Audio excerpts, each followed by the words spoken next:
आज हम लोग रेबीज के बारे में जानेंगे। रेबीज होता क्या है?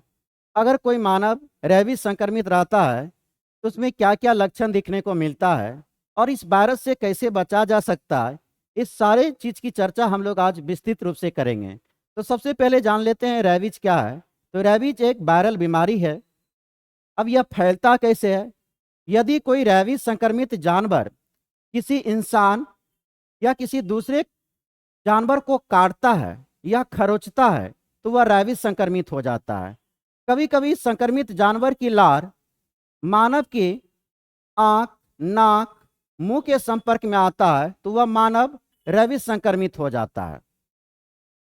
अगर अधिकांश मामला देखा जाए रेबीज का तो 99% कुत्ते के ही काटने से होता है। कहीं कहीं चमगादड़ के भी काटने का मामला देखने को मिला है। तो अब हम लोग समझते हैं मानव शरीर में रेबीज वायरस फैलता कैसे है, तो उसको भी हम लोग फिगर के माध्यम से अच्छे से समझेंगे।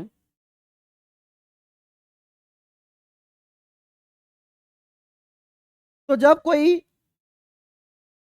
रेबीज संक्रमित कुत्ता किसी मानव को काटता है तो मानव के मांसपेशीय ऊतक में रेबीज वायरस जमा होता है और यह वायरस क्या करता है, अपने संख्या में वृद्धि करने लगता है और धीरे धीरे यह नसों के माध्यम से मानव के रीढ़ की हड्डी में पहुंचता है। रीढ़ की हड्डी को प्रभावित करने के बाद यह मस्तिष्क को प्रभावित करता है। मस्तिष्क को प्रभावित करने के बाद यह लार ग्रंथि को भी प्रभावित करता है। जब एक बार रीढ़ की हड्डी और मस्तिष्क को प्रभावित करता है तो वहां पर सूजन उत्पन्न हो जाता है और मस्तिष्क में एक बार सूजन होने के बाद शरीर में अनेकों समस्याएं उत्पन्न हो जाती है। या तो हम लोग देखें कि मानव शरीर में वायरस फैलता कैसे है।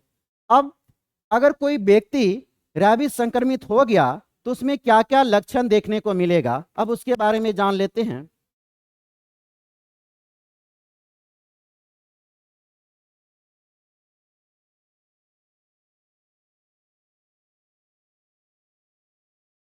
अगर इसके लक्षण के बारे में देखा जाए तो शुरुआती दौर में समान सा लक्षण दिखता है, जैसे बुखार, सर दर्द, बेचैनी जैसी समस्या देखने को मिलती है।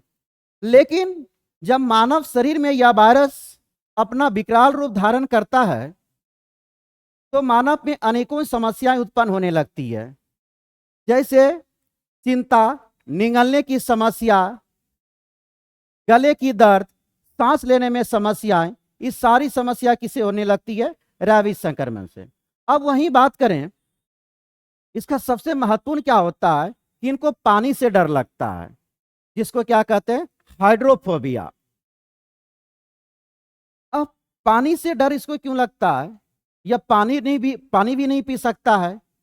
तो कारण यह होता है कि इसके दर्दनाक ऐंठन होने लगता है इसके गले में, इसलिए यह पानी को भी नहीं पी पाता है। तो यह सारा लक्षण किसके कारण होता है? रेबीज वायरस के कारण होती है। अब सबसे महत्वपूर्ण बिंदु हम लोग यह बात करेंगे कि इससे बचा कैसे जा सकता है, इसका उपाय क्या क्या है।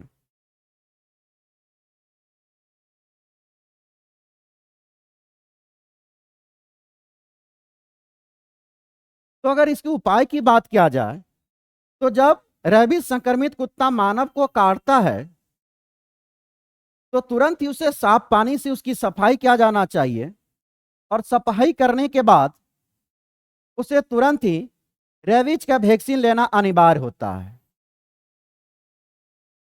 क्योंकि इस वायरस से इंसान को तब तक ही बचाया जा सकता है जब तक यह वायरस मानव के रीढ़ की हड्डी और मस्तिष्क तक नहीं पहुंचा हो। अगर एक बार रीढ़ की हड्डी और मस्तिष्क तक यह वायरस पहुंच जाता है तो मानव को बचाना बहुत ही नामुमकिन होता है। अगर इसको देखा जाए, इस वायरस को रीढ़ की हड्डी और मानव मस्तिष्क तक पहुंचने में समय कितना लगता है, तो लगभग 10 दिन का समय लगता है। अब ये हाल ही में सुने होंगे एक पहलवान का मृत्यु रेबीज वायरस के कारण होता है, जिनका नाम था बरजेश सोलंकी। उन्होंने एक नाली में गिरे हुए पिल्ले को बाहर निकालने का प्रयत्न कर रहा था। उसी दरमियान उस पिल्ले ने उनको काट लिया और काटने के बाद उनके शरीर में रैबीज वायरस फैल जाता है।